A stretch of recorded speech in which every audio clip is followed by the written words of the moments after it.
Mark Skaar on 103.7 The Fox. This is the Skaar Card, welcoming in my friend of now 9 years, Brynn Arens from Flipp. Brynn, how are you? Good. I can't believe it. We met when we were 1, and now we're 10. It's amazing. We're out of diapers now, and we're continuing on. Well, I'm kind of going back into them, but we won't talk about that. I meant to say 90, not 9. So, I don't know where to start with this. I guess I want to go back to the end of the Oddfathers, and you were contemplating putting together something called Brynn Arens and the Blast, and then it evolved into the reformation of Flipp, right? Correct. So, let's see. That's almost a question. I think yeah, that is a question, if I'm not mistaken. I got to think this through a little bit. This requires memory. First of all, I've been doing this full-time since 1969, since I was about 9 years old. Yeah. And literally never turned back. My joke is in kindergarten, I counted to 4, and a band started playing, so I just never bothered, even with 5. So sometimes to recall some of this stuff is difficult for me because it's what I do day in and day out, and what I've done day in and day out. Stuff just kind of comes and goes. It's a very liquid existence. Things are just changing constantly. Very liquid business. So, yeah, I was going to do Brynn Arens and the Blast, and then we got an offer to do a Flipp reunion show, and I said, okay, I'll do that. And, sold out First Avenue, and it kind of dawned on me, maybe I should stick with this. For the uninitiated, Flipp was around in the mid-late 90s, early 2000s, 3 records on Hollywood, and we'll get to some of that probably a little bit later on. But yeah, that the First Avenue show, I had the pleasure of being at that, and it was a great time, and videotape for posterity, and that got everything rolling, and then kind of brought us to the re-release of the first record, which had some new tracks on it. Maybe you want to elaborate a little bit on that. Yes. So, yeah, it happened to be a 20th anniversary right around that time, which, frankly, I wasn't all that aware of.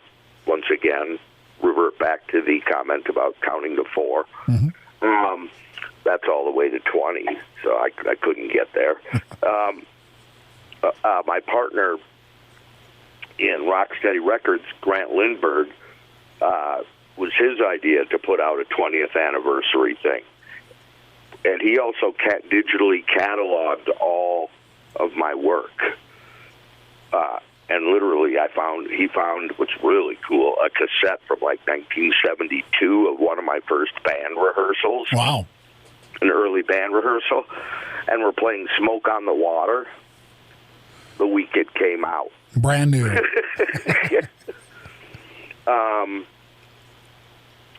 So Grant had gone through all my digital archives, and we discovered that there was a bunch of outtakes and alternative mixes and things that would companion well with the 20th anniversary release. So I just let him pick and choose whatever he thought was cool to put on there. And that's really about it. And he picked out all the extra tracks and onward and upward. And one of them, is it that one or is it on the 20th? Which has Keep Myself Alive on it, a song that was supposed to be on the Crow soundtrack. Okay. You remember that movie, The Crow? Sure. I think that's on the 20th anniversary. Either that or it's on Best of the Worst of. There you go. And so fast forward to playing shows here and there since the mid-2010s. And then Too Dumb to Quit got on the radar.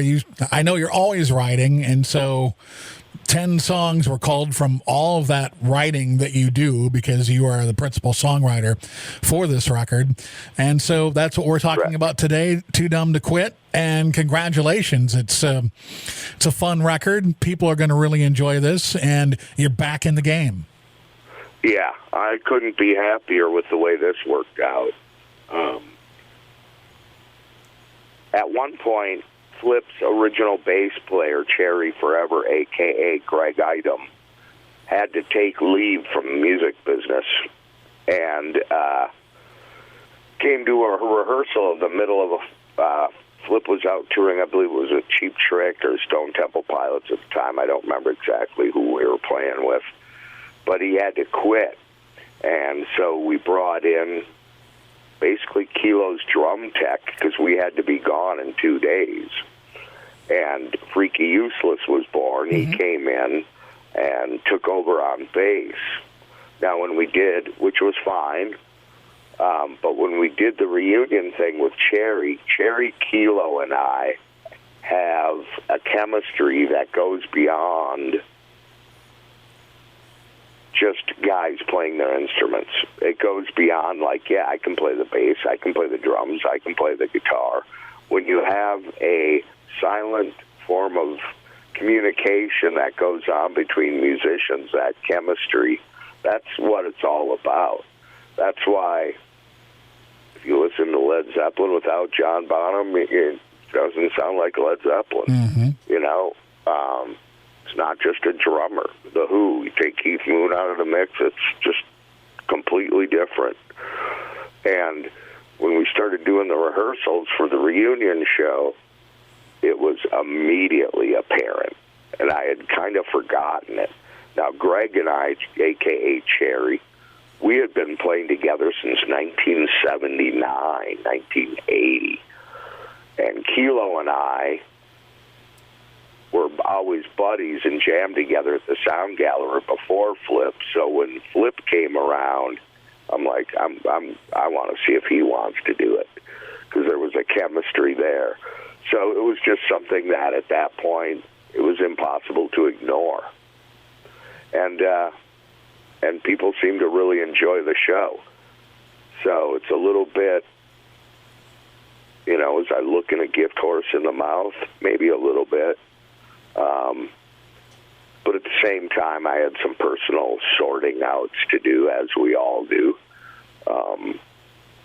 And I think we often find it comes right around between the ages of 40 and 50, where you just kind of like, okay, I need to look at a couple things that worked for me when I was 20 that just don't really work for me anymore. And I'm going to cut those things out, kind of start over, hit the reset button, you know, clean myself up. And that's when the Oddfathers came to be. My children were older, had grown up a bit. I wasn't literally changing diapers any longer. And I wanted to get my toe back into it, but I didn't want to be the leader of the band. I wanted to just be a guy in a band, for crying out loud. I didn't even want to be the guy singing the songs. I don't think anybody actually wants that either. But we tried a couple different things, and it really, surprisingly, just didn't work with much better singers. But once again, it was chemistry overruling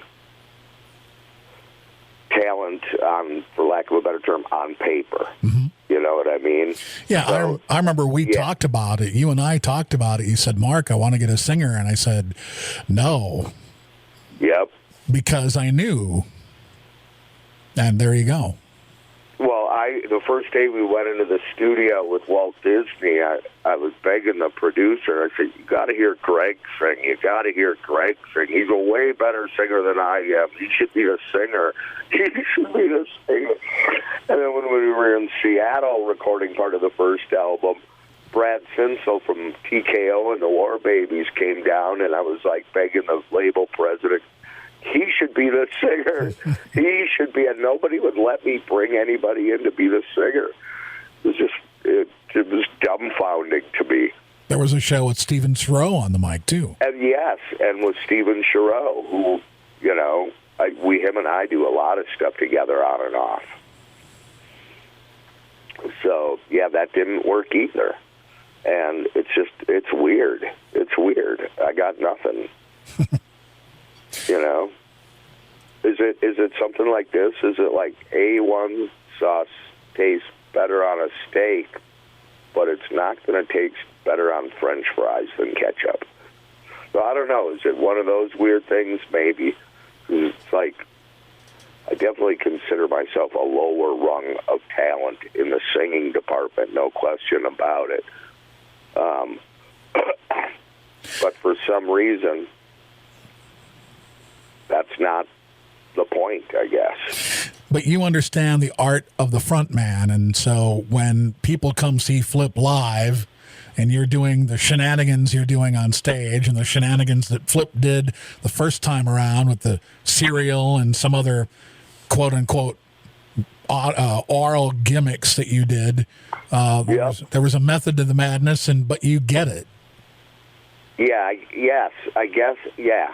It's kind of like a funnel, isn't it? It's like all the information goes through that one funnel, so somehow in the end, the decisions that get made, it all makes sense together because it's all going through that same passageway, which would be me, without sounding like a complete weird asshole. But so I think in and of that, you get a focus.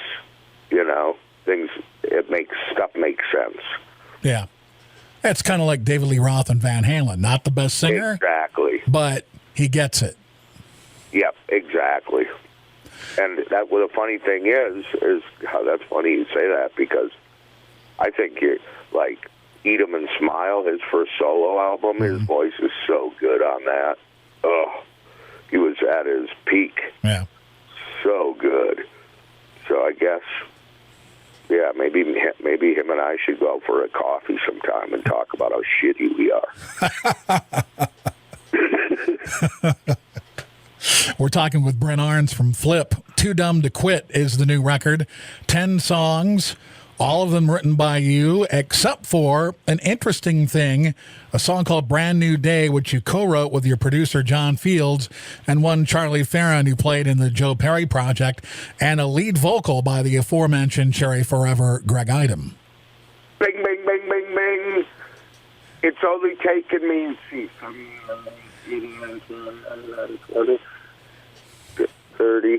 40 years to get him to fucking sing something. Beep. Get him to beep and sing something.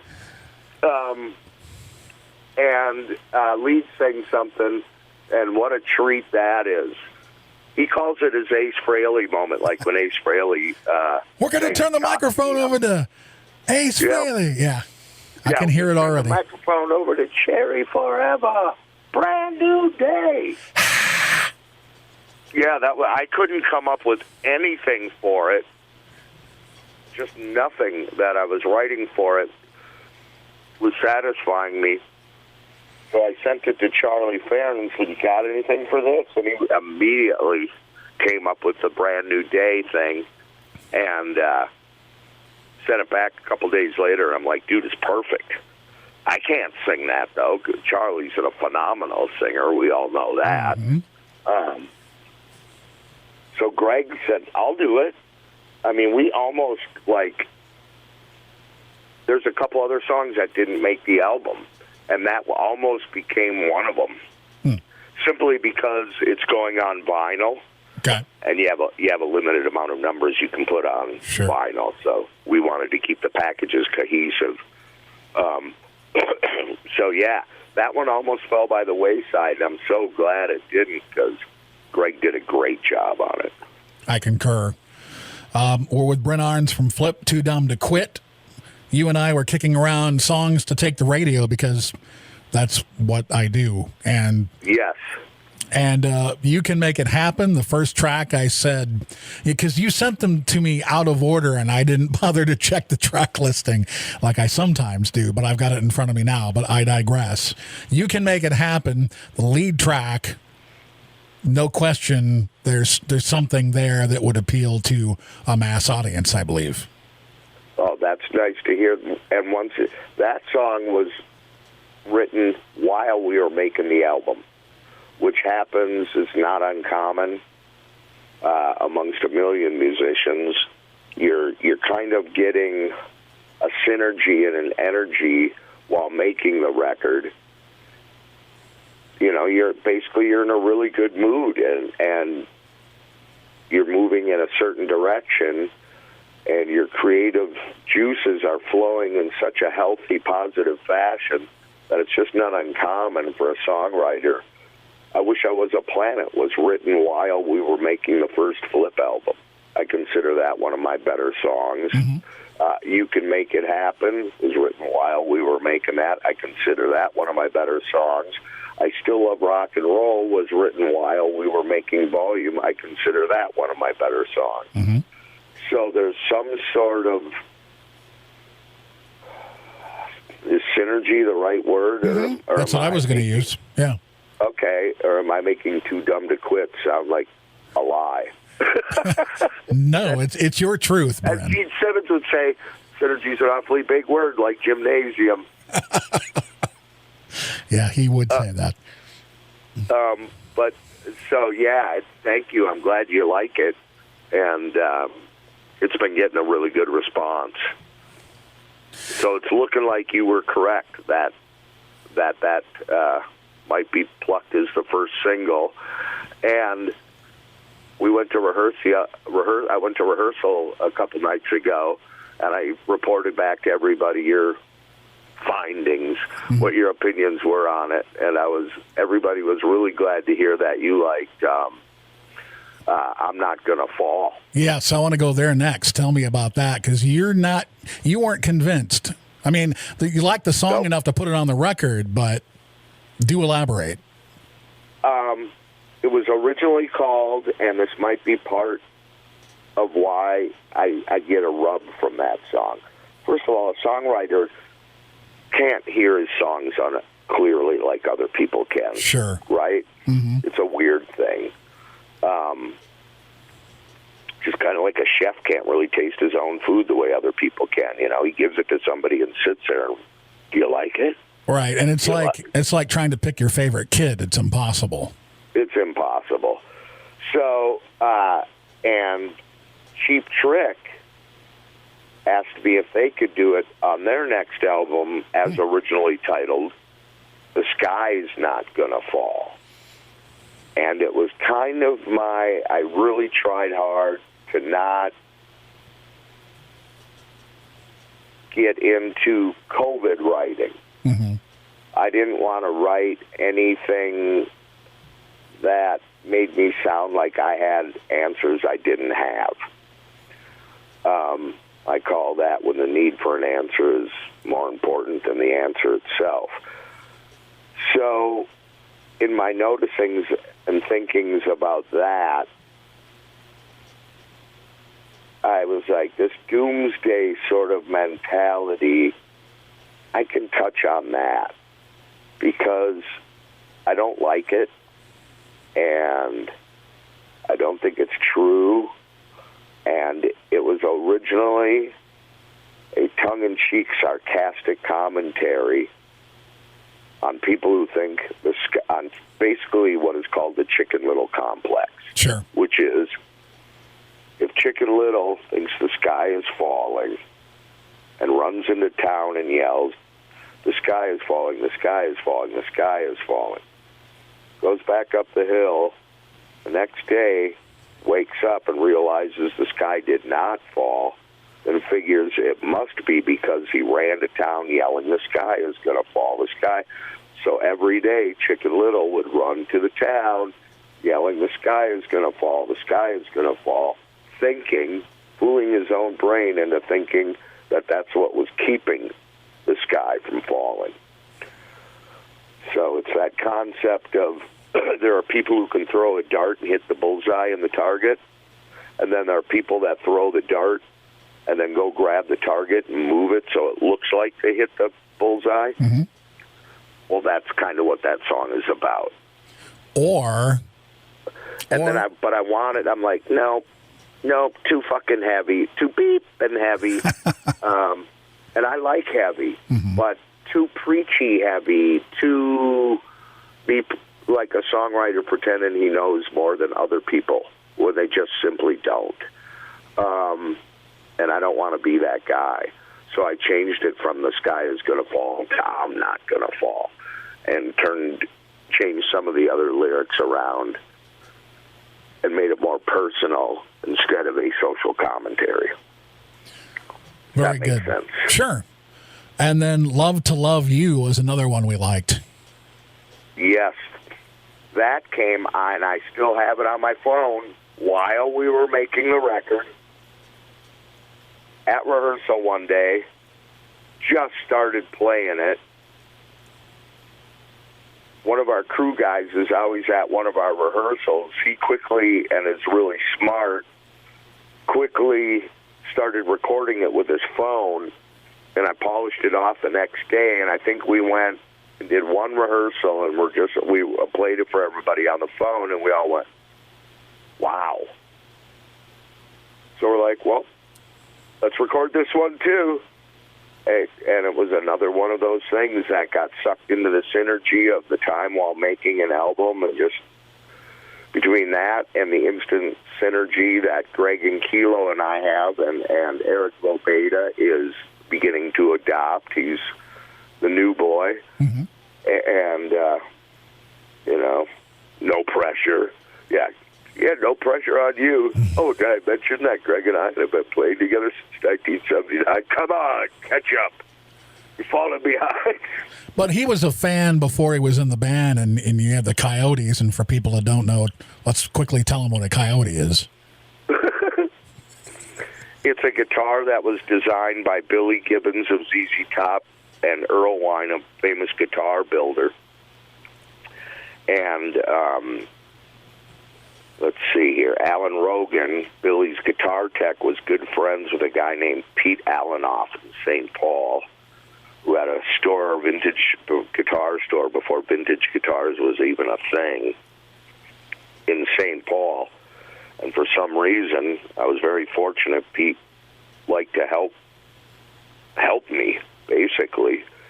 And he called me up and he said, Brynn, you got to come down here and check out this guitar. It's got your name written all over it.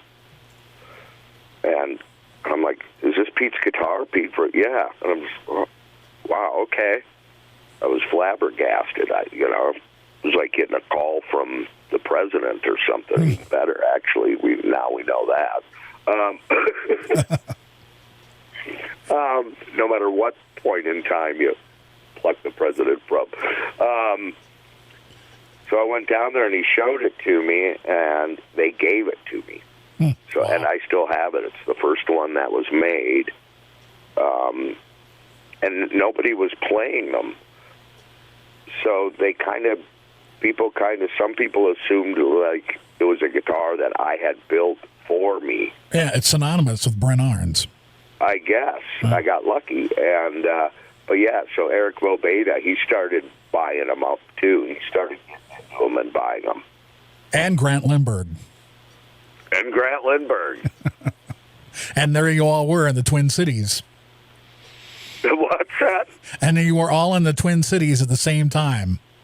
I know. And I'm going to guess that at one point or another, I owned all of them. I don't think they made more than 50 of them, and I bought them and sold them and kept this one. None of them have been as good as that original one I've gotten, that first one. We're talking with Brynn Arens, and the other thing that I know we're digressing, but that's okay. Kustom amps. Let's talk about that too.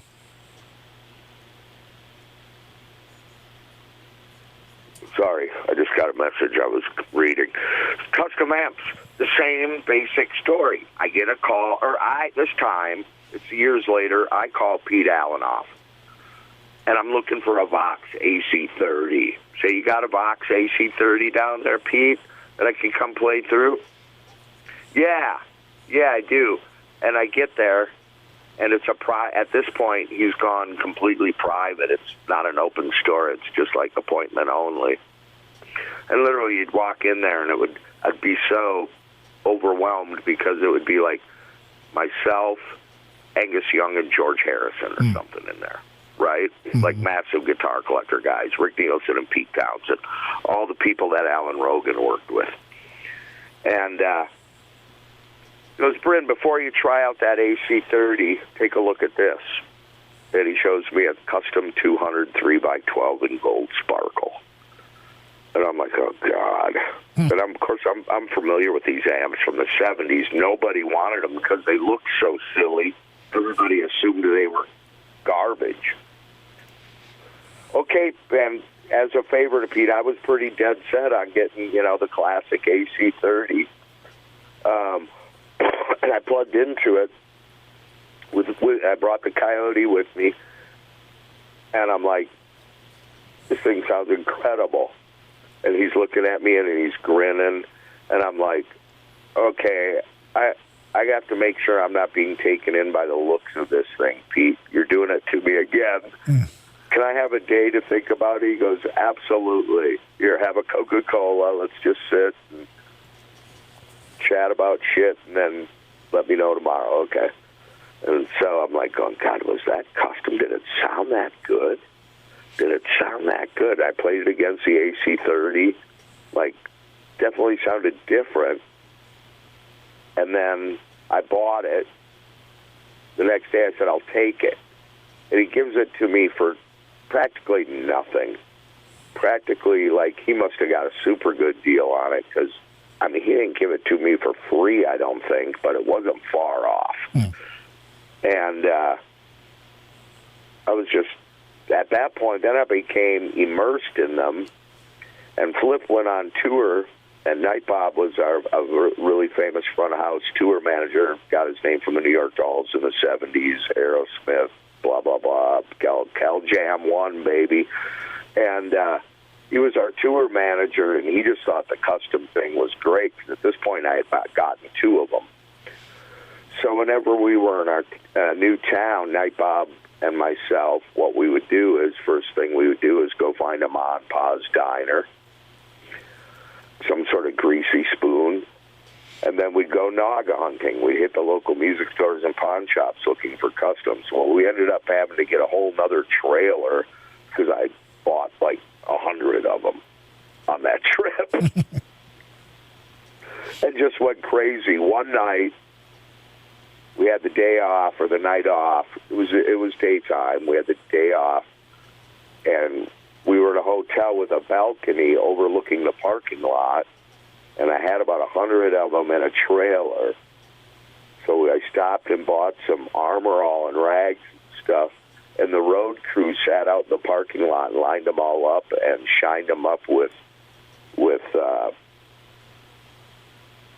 the stuff I just mentioned, and now I'm brain farting. Armor All, yeah. I made them all look really shiny, and Night Bob and I went and got a 12-pack of beer and ordered a pizza and just watched them. It was freaking great. Entertainment.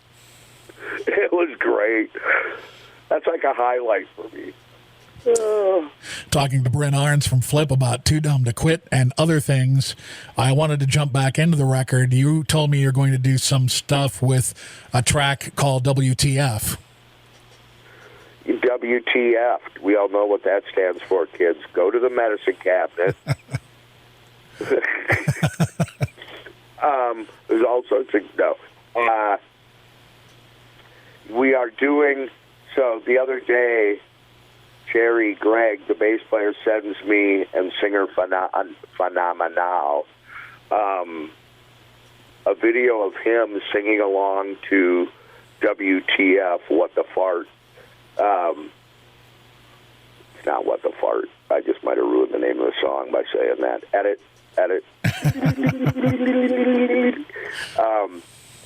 And he sends me a video of him with his head upside down. He drew 2 eyes on his chin and then a nose between the eyes and where your mouth is, but it's upside down, and put a little striped suit on the guy and some spiky white hair and started singing it.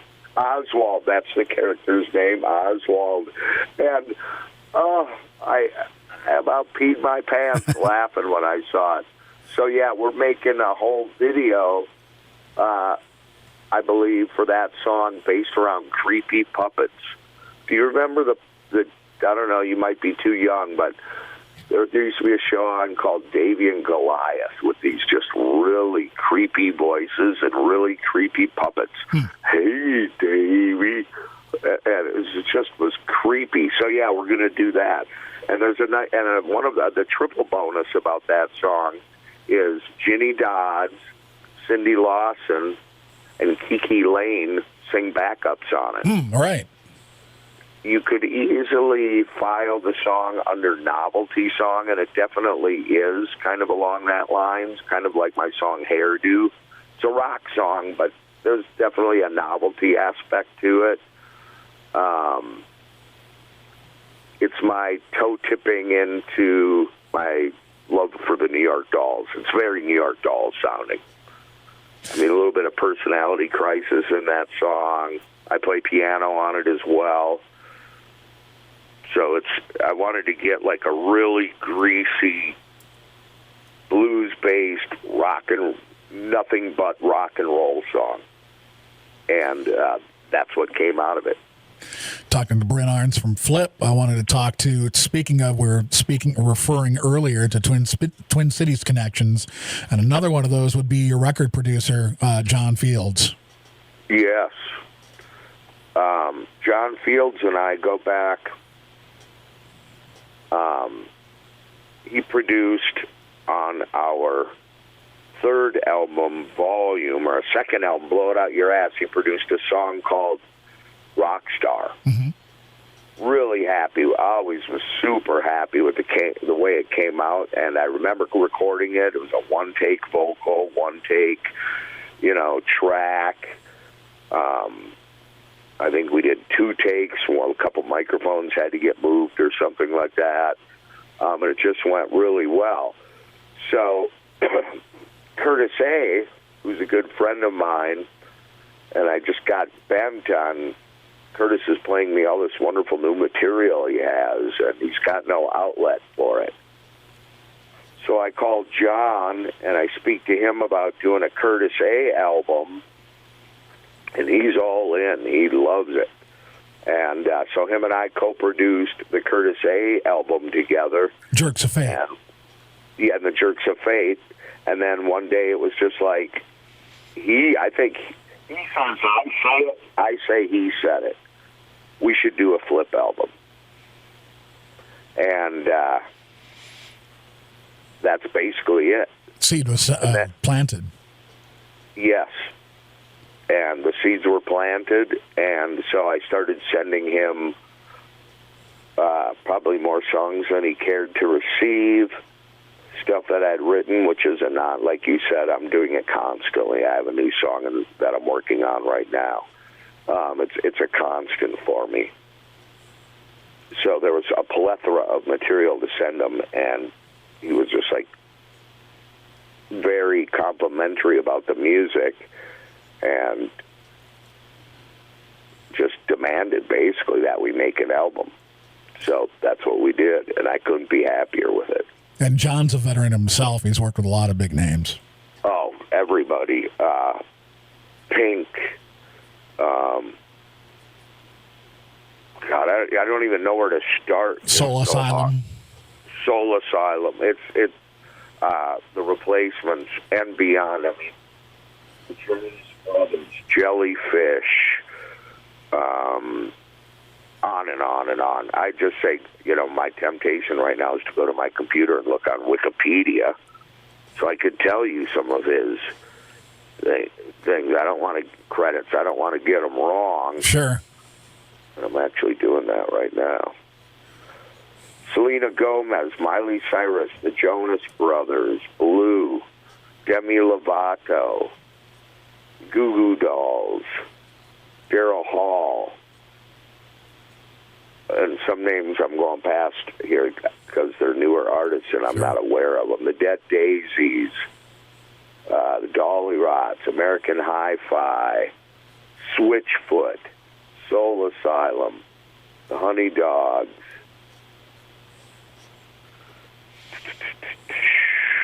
and I'm just like paging through. There's still a million. I just don't recognize James Bourne. On and on and on. Sure. He's phenomenal.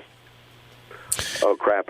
And Greasy Meal, I just noticed I was only looking at half of this list. Oh, Mandy Moore, which is funny because I played guitar. No, I played on a Hillary Duff album back in the 90s. Tina and the B-Sides. Slim Dunlop. Rembrandt. Yeah, he does a lot of stuff. The Commodores, for crying out loud. How cool is that? Right. Yep. So there you have it. The Rembrandts. Just a plethora. He's just great.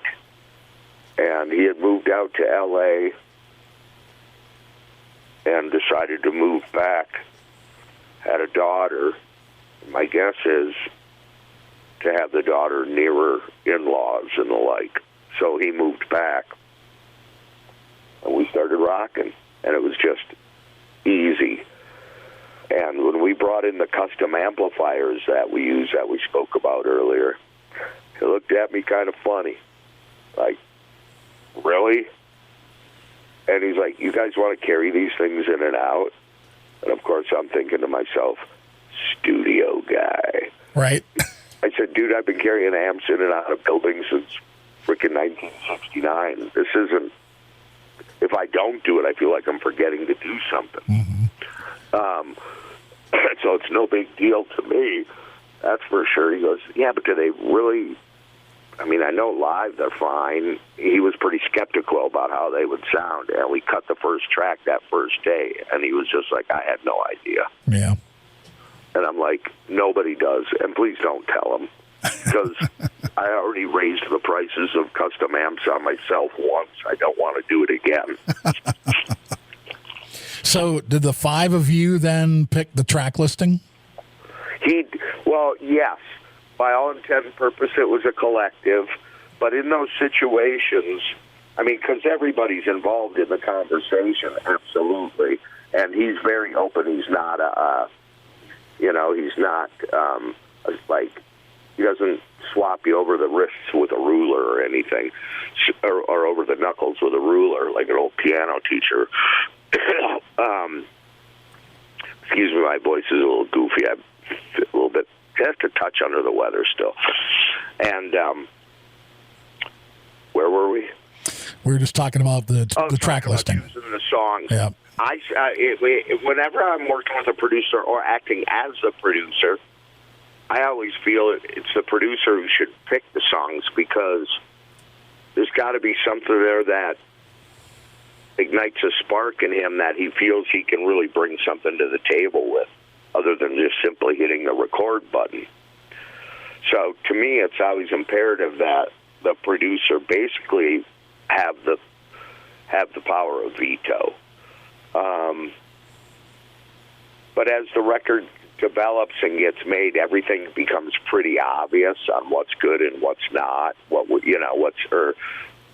You might end up with a few extra tracks like we do every time, that you have to kind of pick between. And sometimes you literally just flip a coin because it's apples and oranges. Sure.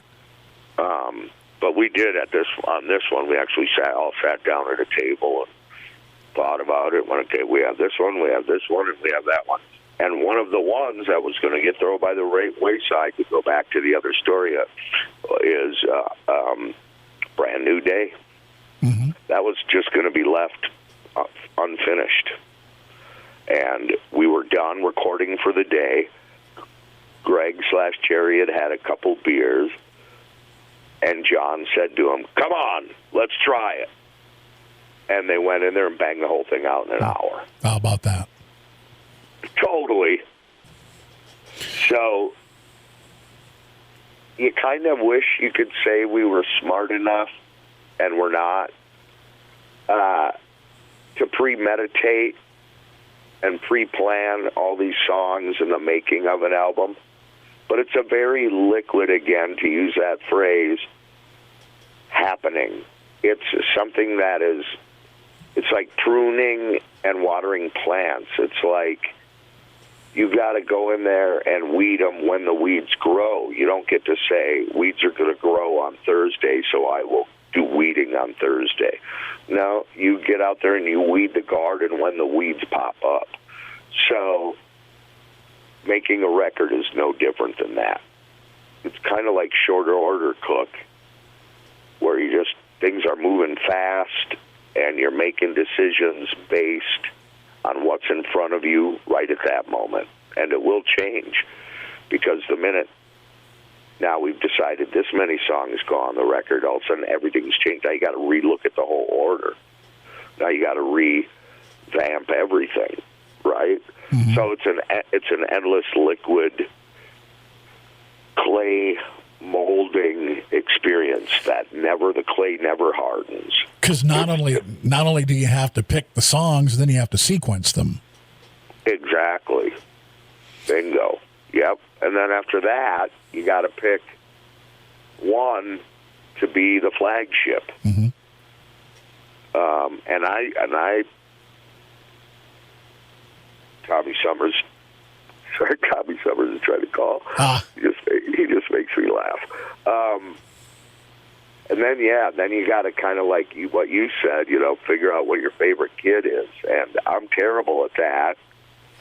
And I know this for a fact because, like, what my example is always this. When Aerosmith Toys in the Attic came out, if I was at the record company, I would have not said Walk This Way and Sweet Emotion were the singles.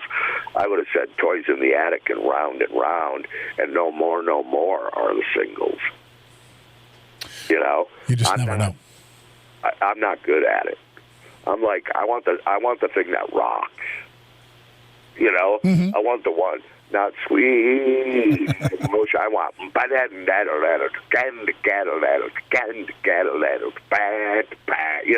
right. Yeah, something with some more meat on the bone, so to speak. So I'm basically, that's why I turn to you and I'm like, God, will you help me pick a single? And we've come to a consensus and we're happy about it. Yes. Well, the good news is since then I've also sent it to a couple more people who came back with the exact same response. Wonderful. Yes. So, because it was that and Love to Love You, those are the two that keep poking their heads out. There you go. Since I know people are trying to contact you, I should just mention I'm with Brynn Arens from Flipp. You're going to be doing some dates with Ace Frehley in mid-May. Yeah, we were offered the whole tour. Their manager and tour manager are really good friends of mine, and have been suggesting that I just wait, because some of the venues are really that Ace is playing are classic, world-class old theaters and stuff. Mm-hmm. And they're like, you don't want to play here, you don't want to play here, you want to play here, you want to play here. So they're helping me pick the dates. So whatever is an historic venue, we will play those dates. Cool. Kind of, do I feel a little spoiled? Maybe. Nothing wrong with nice. that. It's kind of nice. It's nothing wrong with that. It's not sucking, Mark. It's not sucking. That's awesome, and I'm thrilled for you. Yeah, and I think we're doing some dates also with Adam Ant this summer. Wow. Yeah, there'll be a number of things coming up. Cool. We're excited about it. And the band's attitude about it is let's face it, I just turned 61. Greg's 61. Kilo, I believe, is 58. Okay. 57, maybe. And, of course, Mono, Eric Vobeda, is 30 only, I think. Mm-hmm. He's a pup. So at this point, for us, it's not... First of all, we get a little choosier about where we want to play. Sure. And with me, that's not saying much, because I like playing just about anywhere. As a matter of fact, the more abstract the gig is, I can tend to like it even more, because it's something I haven't done before. Like when we played just before COVID, we played every record store in the Twin Cities on Record Store Day. Things like that in one day really appealed to me. There, 2 p.m. matinee at the 7th Street entry. Bingo. All of that. So those challenges are what I look forward to. I know I was circling around back to something, but for the life of me, I can't remember what it was. That's okay, my friend. Too Dumb to Quit is the new Flipp record, 10 songs. Check it out. You're going to really enjoy it. And Brynn, thank you for being on with us. We appreciate it. Oh, thank you, Mark. Thanks so much for everything. And I'm hoping, you want to talk historic venues, the Surf Ballroom in Clear Lake. I'm hoping Flipp can find its way to the Surf Ballroom this summer. That's what I'm hoping. That would be amazing. Brynn, thank you, sir. Thank you, Mark. And let's, ladies and gentlemen, you can catch Mark and I on random weekday night or weekday afternoons at Matt's Bar, enjoying a juicy Lucy and fry. Ooh, yes. We'll do that. All right. And hopefully you recorded that and we'll broadcast it and we won't have to pay for them. Even better. Okay, Mark, I'll stop jabbing now. I've been talking your head off. Please forgive me. For Brynn Arens from... Too dumb to shut up. That's what I am. Too dumb to shut up. They're not smart enough to shut up. Whatever. The gift of gab. It's a blessing and a curse. I realize there's something we crucially did. We are too dumb to quit. I'm dyslexic, first of all. So this actually happened to me. I had to write down Too Dumb to Quit onto something in kind of a hurry for somebody, and it might have even been for myself. And I wrote T-O-D-U-M. I did the twos backwards and spelled dumb without a B.